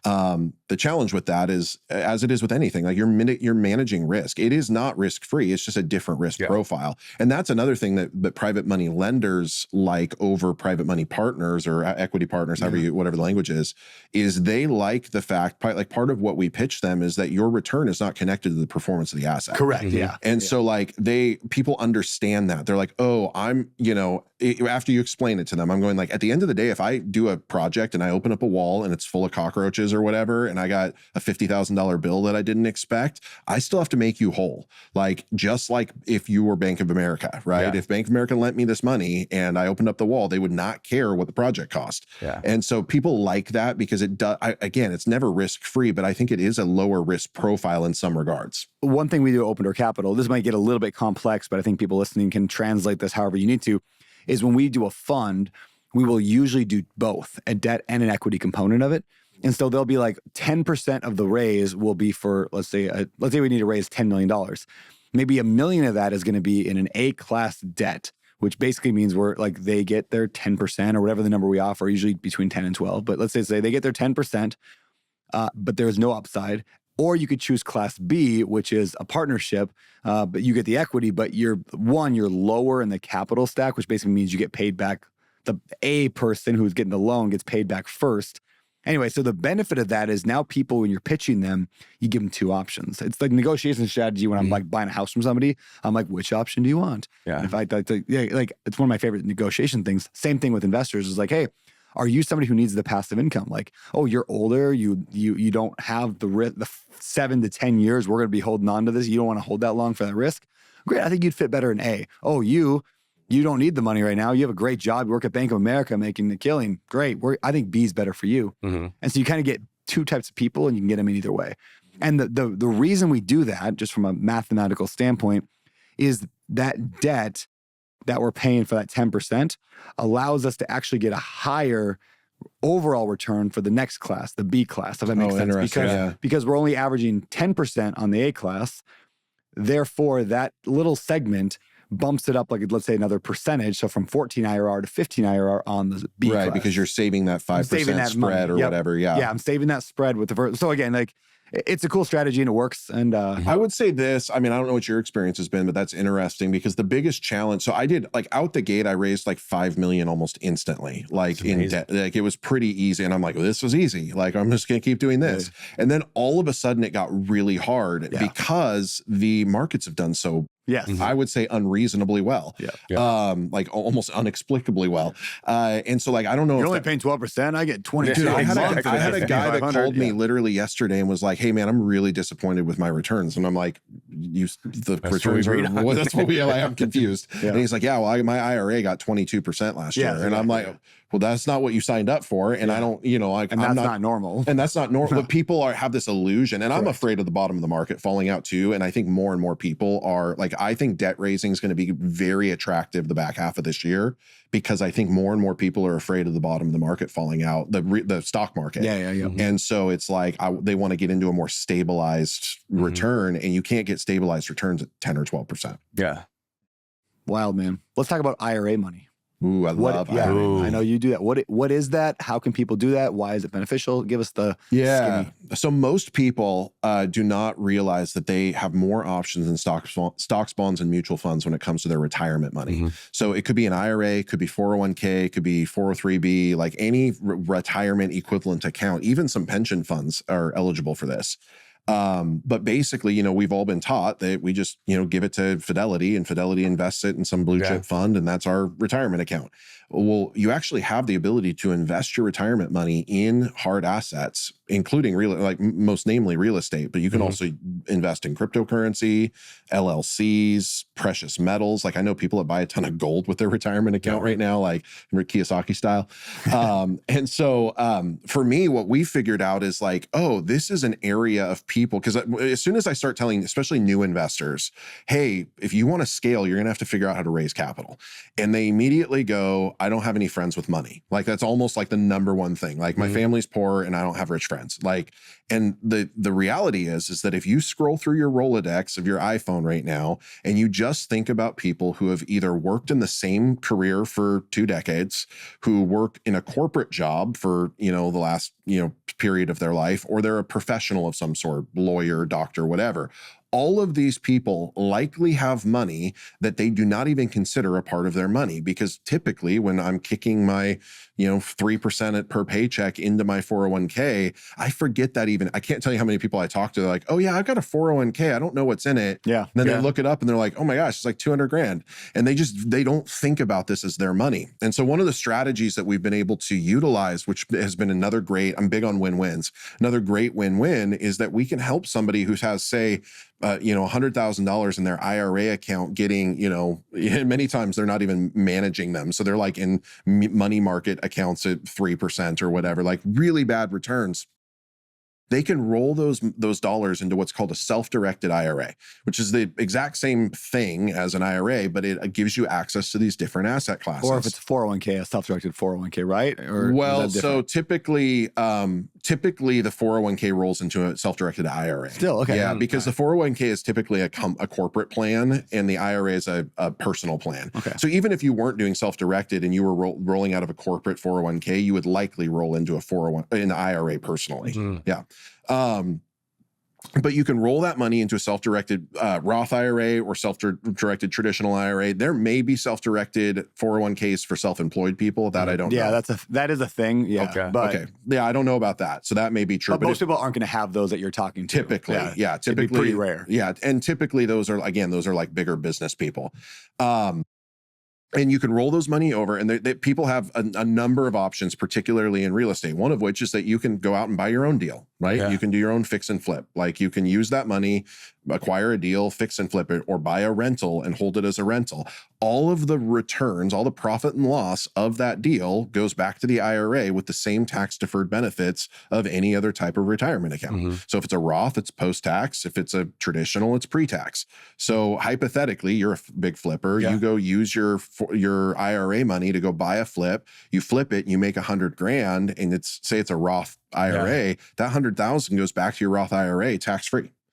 If it's a traditional, it goes back tax deferred. You don't pay. Peter Thiel, hasn't he done everything? He's got like billions of dollars sitting there that are just tax-free. It's amazing. Yeah, he took all his, because his stock in PayPal. Yep. He's the most famous story of this. Yeah. I think it was 5,000. Yeah, something. Yeah. Yeah. So the story, for those that don't know it, is that he used his he rolled his IRA into a self-directed IRA for the seed money in PayPal. Yeah. And Roth IRA. Yeah. And when PayPal sold, I think he got something like how many hundreds of millions of dollars, and all of that money is tax-free. And he draws it out now, pre his retirement age, but he pays the 10% penalty because 10% penalty is substantially lower than the taxable rate for capital gains. Yeah. Funny. And so anyways, that's the most famous story of a self-directed IRA. But you can use that money to go buy your own deals and get all the tax benefits. If you don't want to do your own deals, you can use that money to partner with somebody like me or Brandon or Cam to be either a partner, like an equity partner, like you can invest in open door capital with that money. I'm sure you guys raise a lot of IRA money. Or in my scenario, you can become the bank, right? So this is where most of my investment comes from, is people that have $100,000. They give it to me as a private money loan with a deed of trust secured by the property. I give them 10 or 12% returns, and all of that return goes back to the IRA. Well, it's another piece, and I don't want to get too deep into the weeds on this thing, but the tax, like when you lend, they don't get depreciation. So if an investor lends, huge. They don't get depreciation. So a lot of my investors who care about tax, like if I care about taxes, I'm going to have a big tax bill if I'm not careful. I make a lot of money. I would personally not do right now debt. I wouldn't do it. Because I don't get depreciation off of me lending you money. I want to be an equity partner because then I get depreciation based on certain criteria. The challenge with that, you're right. Yeah. The challenge with that has to do with the leverage of whatever the partnership is, right? Yeah, so there's some dynamics there. But I was going to say the opposite is IRA money. IRA people don't need the tax benefit because it's already a tax beneficial account. Oh, I'm sorry. I get what you're saying. If you were using your own cash, you wouldn't lend, you would partner. Yes. But in an IRA, I would be perfectly fine going. And if I'm raising for a debt fund, I really want to target the IRA people because that's great. So I guess I'm just saying there's a difference there on how you raise. And an IRA can do either one. But IRA doesn't need the tax benefit, so I would not give it to them. I mean, and even further, even if you do partner with somebody in an IRA, if you're the investor, it's awesome because even if they get equity, the IRA doesn't benefit from the depreciation if they funded the deal. So you can keep 100% of the depreciation as the investor, even if you do partner. So that's a little in the weeds. Yeah, but there's some interesting thing to look into if you're going to simplified. Like if you were like, I need to figure out how to use retirement account or raise capital with retirement account, it's very simple. It feels super complicated, but the first thing you do is identify a custodian. There's a million of them. You roll your money over just like you would with any other type of, rollover into that custodian account. And then you work with that custodian to deploy that money into the asset that you choose. It is literally that easy. So I know you have done webinars teaching recently. You did one on IRA. Yeah. Am I correct to assume it's because I've done a webinar on IRA, so did Grant Cardone. Are we all doing the same reason? It's because people attend it. Maybe they want to then invest with you instead of doing it on their own, or ultimately it's a way to raise capital. I mean, I would say both and. I mean, helping. What was cool about this last one is I had a ton of first deal people on it, and so like it to me like that was an actually help. It was an actual help to like our students. But the trade off of that is most people, and this is true. I think if you probably experience this, most people that want to invest in real estate, when they actually get in and learn what it takes to invest in real estate, they go, I don't have time for that. Yes. Like I don't have the capacity capacity for that, like, here's my money. Yep. And that is like, for me, like, yeah, if I can get people into those environments, and honestly, and maybe this is wrong, but like, I do this all the time where I'm like, even if you don't invest with me, let me help you figure out how to invest better. Yeah. Because I'm just a big fan of people having more options with their money. Where is that recorded? Yeah, so we have a free community online. It's called Dead Presidents Club. And we do all sorts of financial education stuff. Yeah. And so you can literally go on Facebook, Dead Presidents Club, and get in there for free. And it's just posted in the forum. Yeah, that's amazing. Yeah, it's a cool strategy. The reason I bring it up is because one of the best ways to raise like capital is by raising awareness and by educating people. In other words, like, that's why I've been able to raise like $480 million, is because I've educated a lot of people, right? Like, and there's not an agenda behind it when I educate people. Like, this is just one, it was my career for a long time, and today I really enjoy it. But there's a benefit to it, is that a lot of people invest with me because they just, like you said, don't do it themselves. So I think Cardone, I've heard a rumor like Grant Cardone raises most of his money. Again, I don't know that to be true as at most, but a lot of his money, he does these IRA webinars. Count them IRA, learn how to do an IRA, and hundreds or thousands of people show up. They learn how to open up an IRA, then they take action, they open up an IRA, they move their money in, and then it's like, well, they can't find a deal. So what are they going to do? Probably lend it to the guy that they just learned from on a webinar last month. The funny thing you say that is, that's how I learned about self-directed IRA. Was it? Was literally I signed up for a investment of like webinar or whatever of Grant Cardone's, and then ended up in his ClickFunnels. The guy called me, and I was just talking to him. And to be honest, I wasn't really interested in investing in the fund. I just wanted to learn what they were doing. And as he was talking to me, he's like, yeah. And he started talking about my retirement accounts. And I was like, tell me more. And like, so I literally learned from Grant salespeople about self-directed IRAs, and went down the rabbit trail. And like, literally, my first investor used Equity Trust, which is Grant's preferred custodian. So it's Grant Cardone does do, I think, the lion's share of his raising from retirement funds. Yeah, that's what I've heard too. That's very cool. So anyway, you can translate that for those who are new to real estate or just trying to get into it. Yeah, like that same thing applies. If you learn really good how IRAs work, you start just talking to people about it. You're going to inform them. And there's good money there. And I will tell you, I mean, I think you guys all, I mean, obviously you guys know this, but like, my average investor is not uber wealthy. My average investor is Joe the plumber with 50 or 100 grand in a self-directed IRA. And that is, that changes the entire game if you're trying to get into it. You can't do that when you're open door capital, obviously. But as a private money investor, or starting out, getting private money lenders instead of accredited investors is a huge tool. Yeah, it's amazing. Cam's got to get out of here. Guys, I'm sorry. It's all right. Cam, you got to go. What do you have? A deal flow call? Yes, deal flow call. Dealflowrealestate.com. Yes. All right. Go do your call. Go meet with people. Get them. We'll do. Make it happen, bro. Dozens of deals a year. That's what Cam's going to teach people. We're here till Sunday. Yeah. Sunday. Oh, yeah. We'll hang out. Yeah. Let's do it. Sweet, man. See you guys. All right. Well, get out of here, and we're going to continue this. Don't knock those cameras over. Oh, good job. All right. Let's shift gears a little bit. Yeah. Adoption. I love it. Can we talk about it a little bit? I'd love to. All right. What's your history with adoption? So I told you I was technically adopted. And so, you know, I've always had a passion of this. I was raised by my bio mom, but I was legally adopted by the man she married. So Miller comes from my adopted dad. And so I guess I'm like half adopted. I don't know what the actual like language is, but anyways, adoption's always been a big part of my life and passion and whatever. I met my bio family when I was about 16, and it like really just huge impact. And so like, I just have such a deep connection to it. And my wife, obviously, with her upbringing, like literally when we started dating, we talked about adoption like as our primary like way to build our family even. And so that's what we did. We adopted our first baby in 2020, Everly Brave, and she's a nut job. Her middle name is Brave. Oh my gosh, so that's cute. so cute. It was so dangerous though, because like she's living up to it, and like now it's scary. I'm like, that's like Wilder. Yeah, exactly. Yeah, I should have named her like Everly Timid or something. Like, so she's amazing. So we got her private adoption. Got her. She was 3 days old. She was actually, it's a kind of a crazy story. So our adoption journey started when we were first married in Mexico. We pulled a baby off of the streets into one of our orphanages, and we tried to adopt her for 7 years. Wow. And just red tape, legal process, and then something called the Hague Convention got involved and basically made it impossible.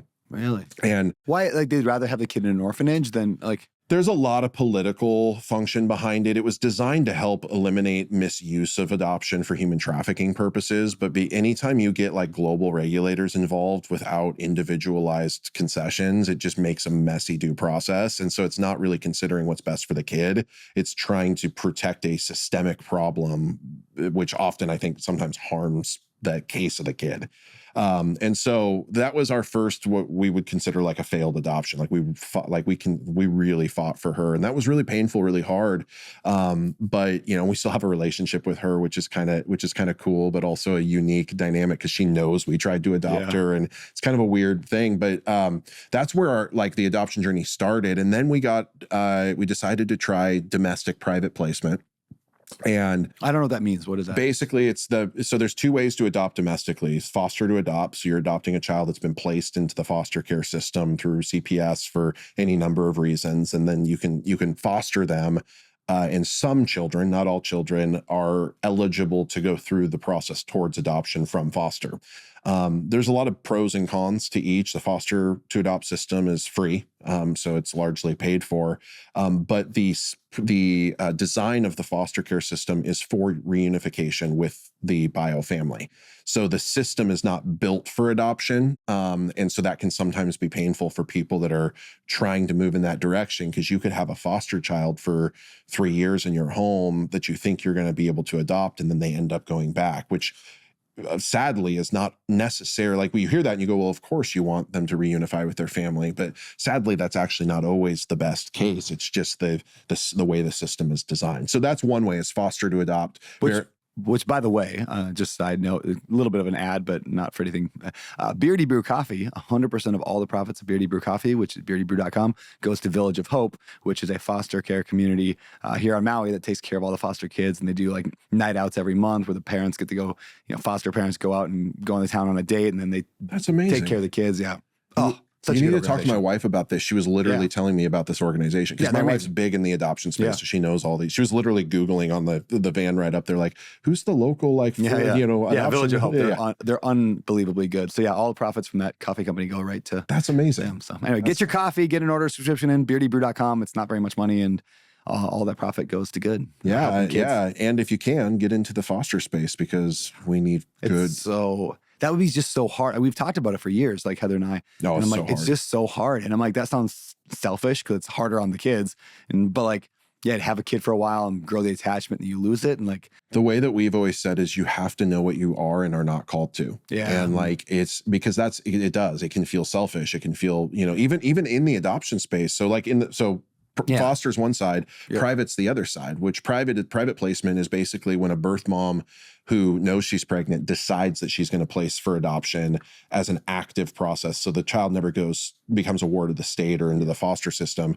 They work with an adoption agency or an attorney to place that child into a family. So that's the direction we chose. And we wrestled with private versus foster, because there's such a need in foster, but also it's such a challenge, and you have to know what you're called to. And it's okay to not have the space or be called to, one or the other. And so we did private placement for our first two. So our first one was Everly. She was in San Antonio. She was a baby born case. So we literally woke up on a Monday morning to a text message with a photo of a baby asking if we could get to Texas in 24 hours or less. And that's how we literally went from no children. We've been in this process, waiting to holy crap, we're parents of a 3-day-old 24 hours later. It was wild. And she's the best, and it's been so fun. And then our son, Elias, he was he was in Phoenix. And so he was another private placement in Phoenix. Everly's adoption is a closed adoption. So we've no interaction with her birth mom, never met her birth.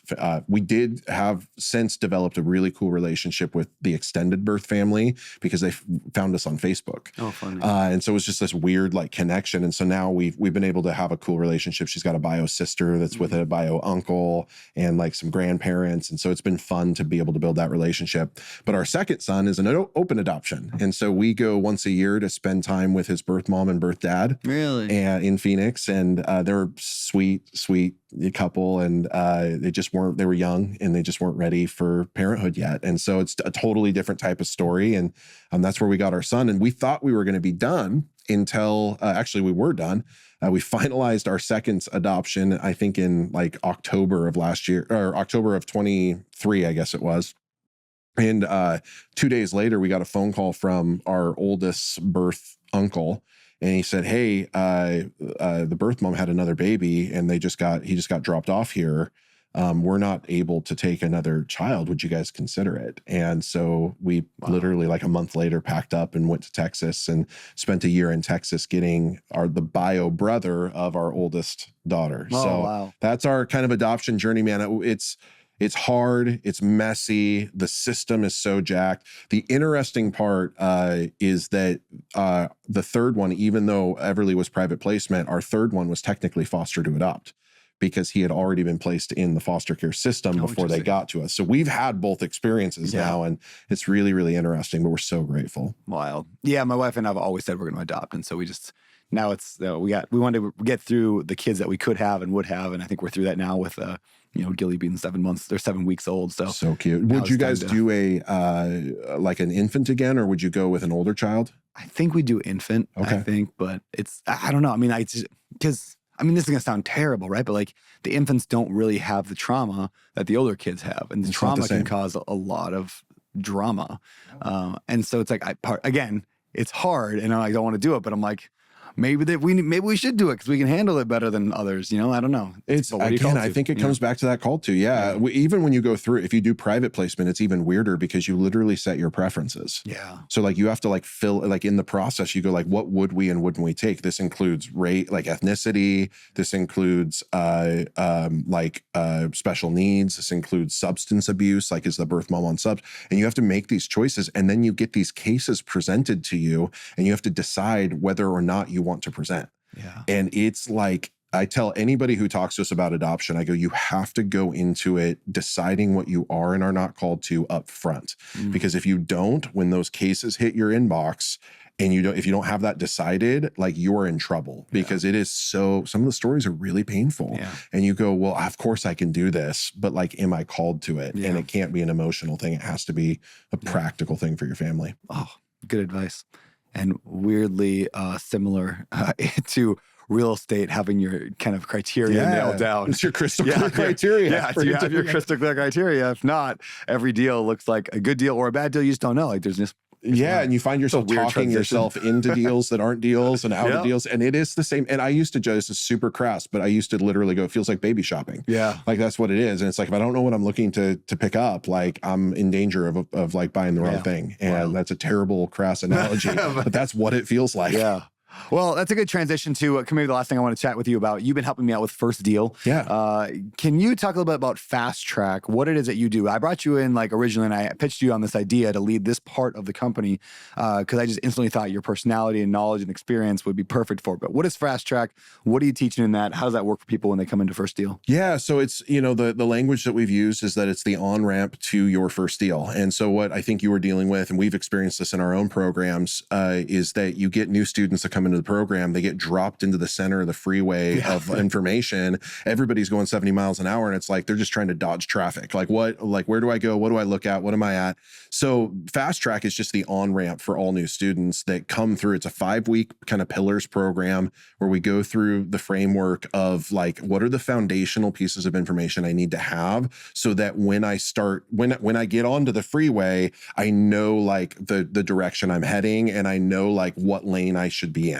And so that's what we do. I think it's you'll keep me more honest than I am, but we've got first week is discovery. Yep. Then we have decisions, which is defining your criteria, like what type of investor you're going to be, what's your strategy, location, parameter, asset class, all of those things. Then we talk about financing, the dollars, the debt. That's one of my favorite weeks because I like the creative stuff and all that. Then we talk about the disciplines. And deal flow. Oh, I'm sorry, deal flow. Yes, I knew you were going to catch me. I'm going to catch you on one. So what do we say? Discovery. Yeah, what's the order? It's discovery about the program, about the people in it. Yep. decisions. Is it deal flow? Then deal flow. So deal flow is how do I am I just going to get on the MLS and start making offers, or am I going to go try to find properties that aren't there yet? So we talk about having good marketing, we talk about funnels, right? And how to load the funnel to get better outcomes. Then it's dollars. Yeah. And then we have disciplines, which are like, what are the things that we have to do? You don't have to be a full-time real estate investor to invest in real estate, but it is work. And so what are the disciplines that, will lead to success? And one of the things I've become obsessed with, which is something I learned from you, is this idea of inevitability. Like the framework of FastTrack and the framework of the program is, what do we need to do to make your first deal inevitable? And I'm like become obsessed with this because I realized like anything we want in life can be inevitable if we know how to reverse engineer the actions that it takes to get to the outcomes. And so in First Deal, we are going to make sure every student gets to their first deal inevitably by following the steps in repeatable action. And so that's FastTrack is just helping people get from, I don't know what I don't know, to now I'm in a group of 200 or 300 people who are all on the freeway together going towards their first deal, but with different lanes, different off ramps, etc. Oh, that was a great explanation. Yeah, that was it. I heard a great quote the other day about discipline. It was the definition of discipline from that book, The Life You Always Wanted by John Ortberg, I think is his name. Do you do it all?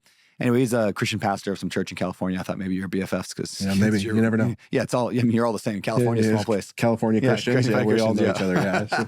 But anyway, he wrote this book, and in there he said, disciplines are the things you can do to get the things you can't get, is basically what he said. In other words, like, you can't just right now have a six-pack, but there are things you can do that will get you the six-pack. That's a discipline. This is the unfortunate part of the disciplines section of the book, because, or the teaching of FastTrack. You developed it, and it's like the analogy is all about diet and exercise.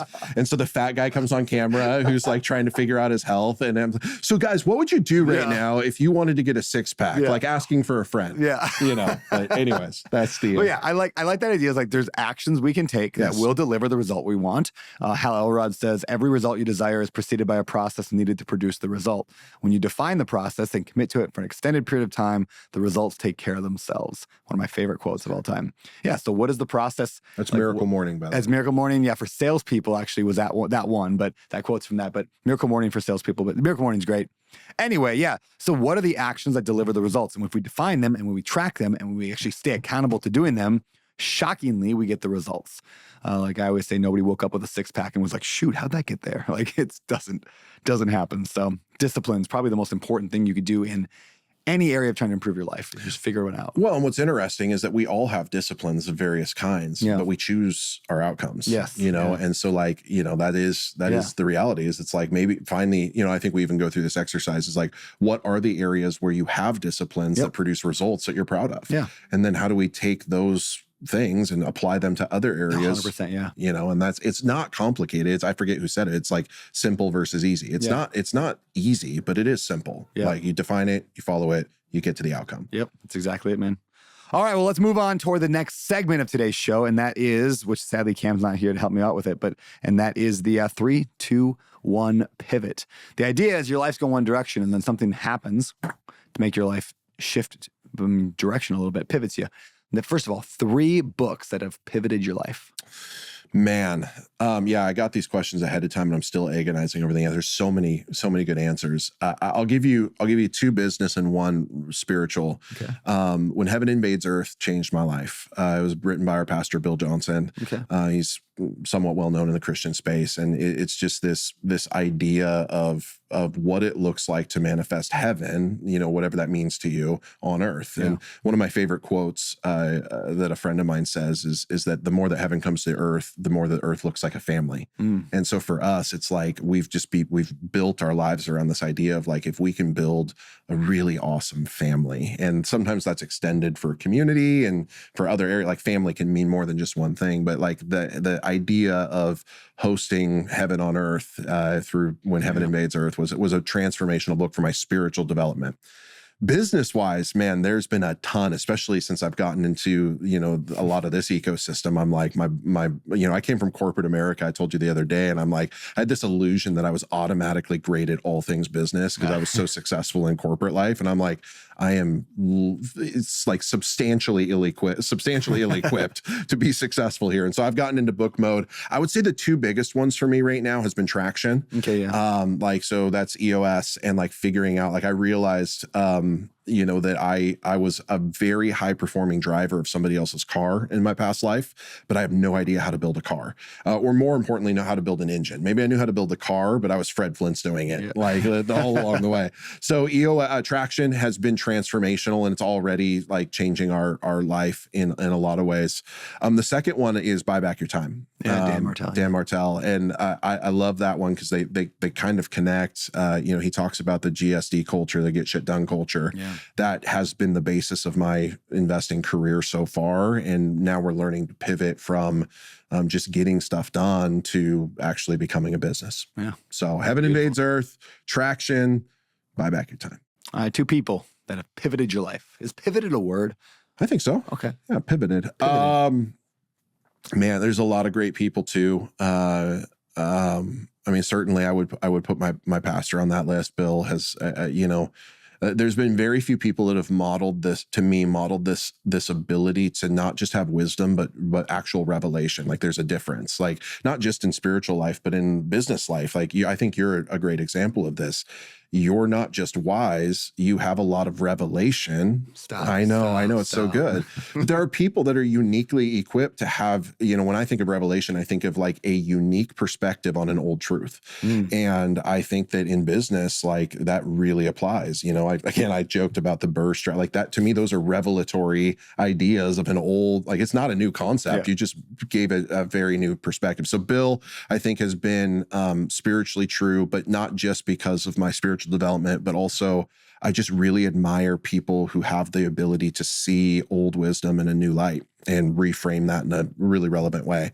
So I'd say Bill Johnson's on that list. And then the other one is a little bit more obscure. It's funny. I hope he gets to see this someday because I don't know if I've ever told him, but the boss that I had the majority of my professional career, or at least a good chunk of it, was a guy named Roger Foreman. And Roger taught me so much about business and leadership and life without ever knowing that he was doing it. I don't think. And he was the executive I worked for. He gave me my first banking center manager job when I was 20 years old.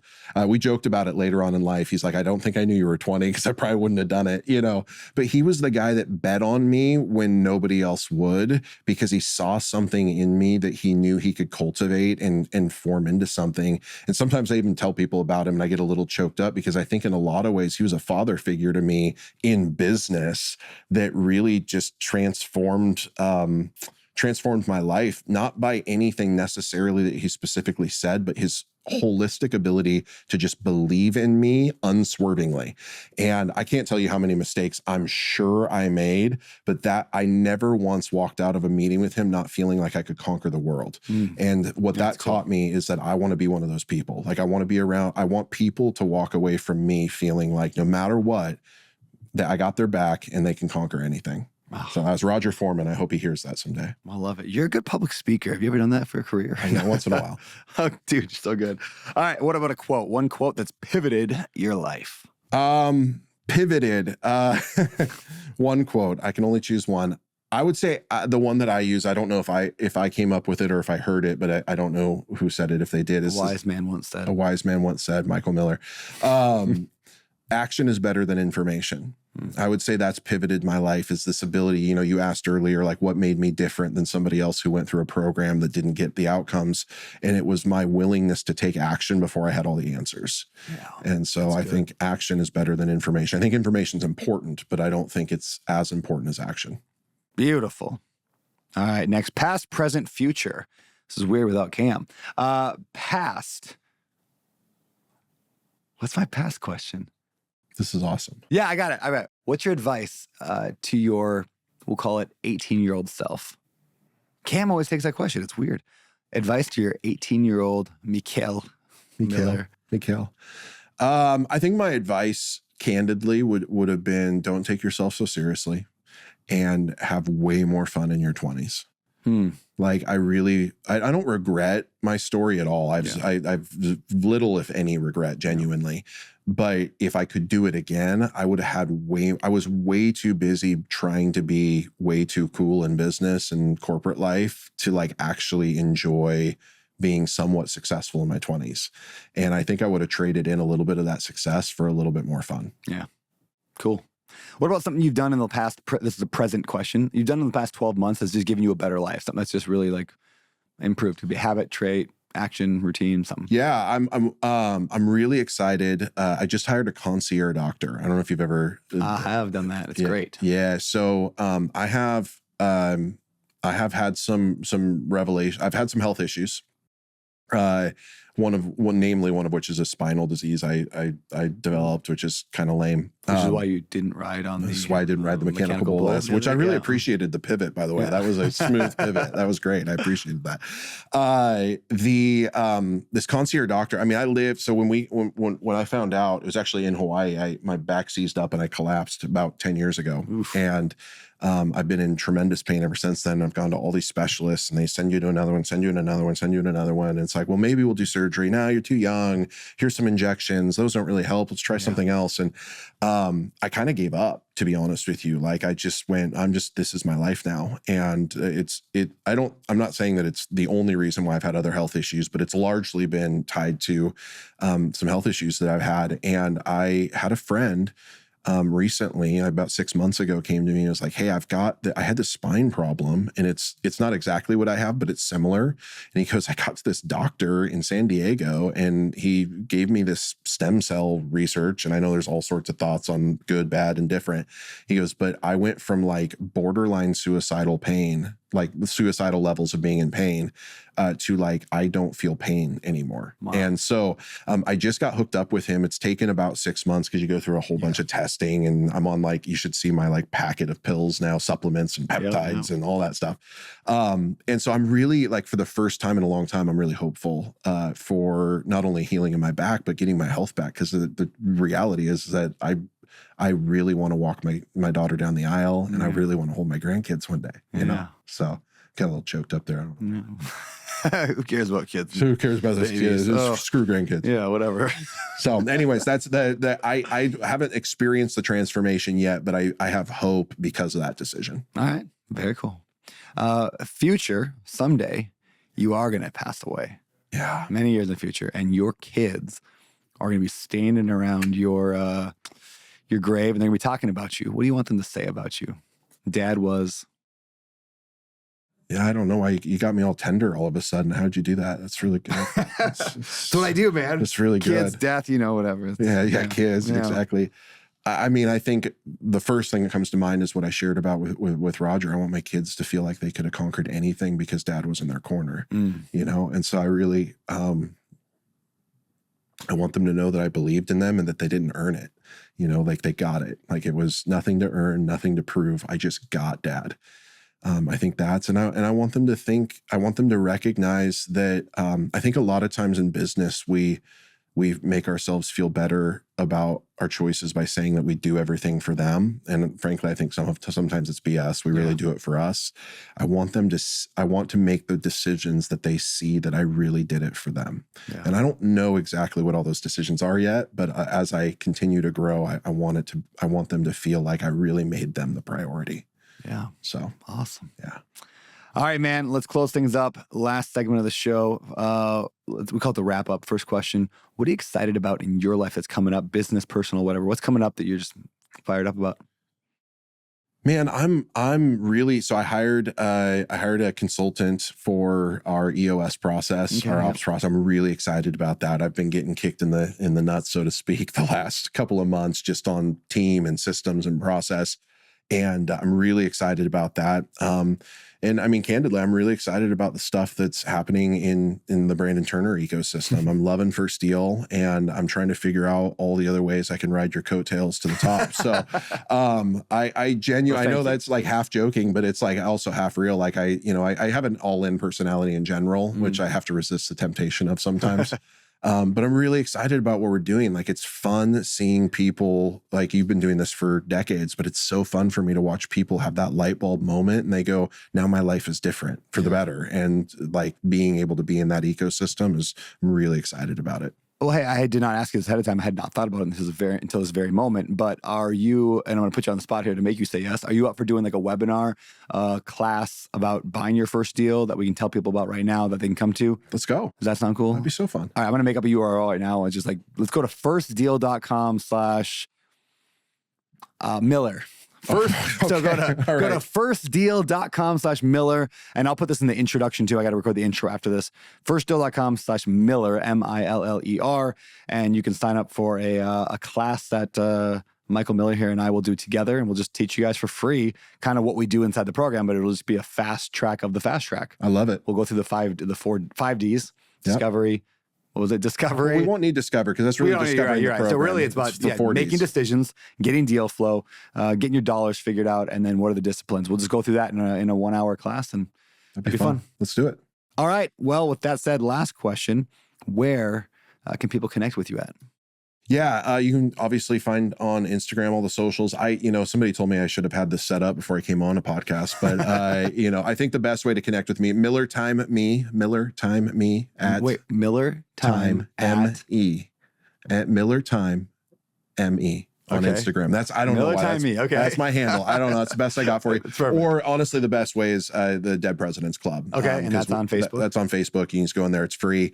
Search Dead Presidents Club. That is our community of people learning how to do money different. And obviously, there's a big real estate focus there. But we do about at least a weekly call, sometimes a bi-weekly call, where we're just getting on and we bring in specialists. I had my CPA on last week. We're talking about taxes. Yeah. So it's a great little place to connect. You invite me on to talk sometime? I actually had you on the docket, and then our adoption kind of came in the way. So we're going to get you in. Yeah, we got lots of fun stuff I'm going to try to leverage Brandon for. It's great. Perfect. All right.